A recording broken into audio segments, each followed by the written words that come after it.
All right, let's jump right into one of the trickiest pairs in English. Make versus do. I know. They seem so similar, right? But stick with me, because by the end of this, you're going to feel like a total pro using them. So, here's how we're going to break it all down. First, we'll look at the problem itself. Then, we'll dive deep into do, then make. After that, we'll put them side by side, which is where it really clicks. And finally, a little quiz to lock it all in. Sound good? So, have you ever just paused for a second, totally confused about whether to say make or do?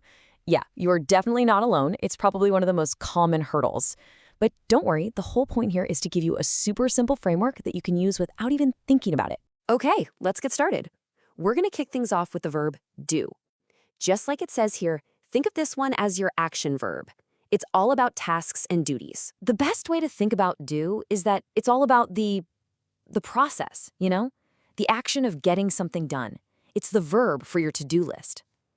The key thing is, you're not making something new from scratch. You're just performing a task. And you can see this pattern pop up everywhere, especially with work and chores. Think about it.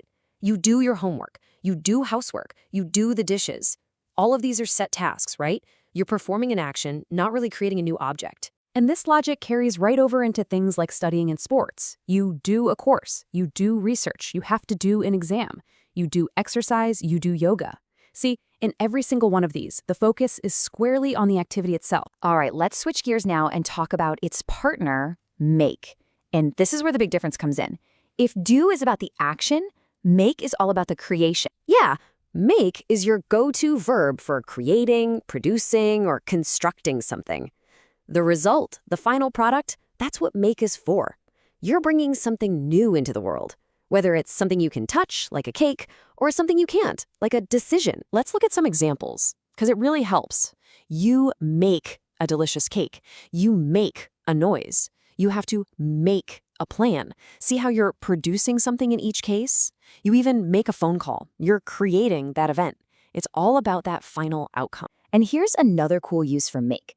It's great for talking about causing a reaction or a change. The news made her sad.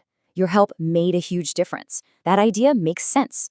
In all of these, one thing is causing a result in another. It's a cause and effect relationship. Okay, deep breath. Now for the part where it all really comes together. Let's put do and make right next to each other. This is that aha moment where everything just clicks into place. Seriously, this table is your best friend. It's your quick guide. On the left, you've got do, all about actions and tasks. On the right, make, all about creating things and getting results. So you do your homework, but you make a cake. You do business, but you make a plan. Go ahead and pause here if you want. Really let this sink in. This comparison is everything. All right, I've done enough talking. Now it's your turn. Time for a little quiz to test yourself. Don't worry, there's no grade here. It's just a fun way to put what you've learned into practice. Ready? Okay, first question. I need to blank my homework before dinner. So is it do or make? Think about it. Is homework a task or is it a creation? And the answer is do. Yes, you do your homework. It's a task on your to-do list. Perfect start. Okay, next one. Can you blank a cup of tea for me?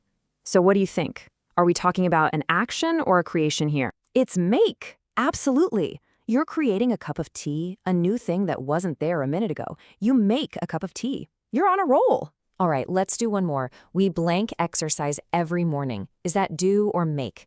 Think about that daily routine. And it is do. You do exercise. It's an activity, a process you go through.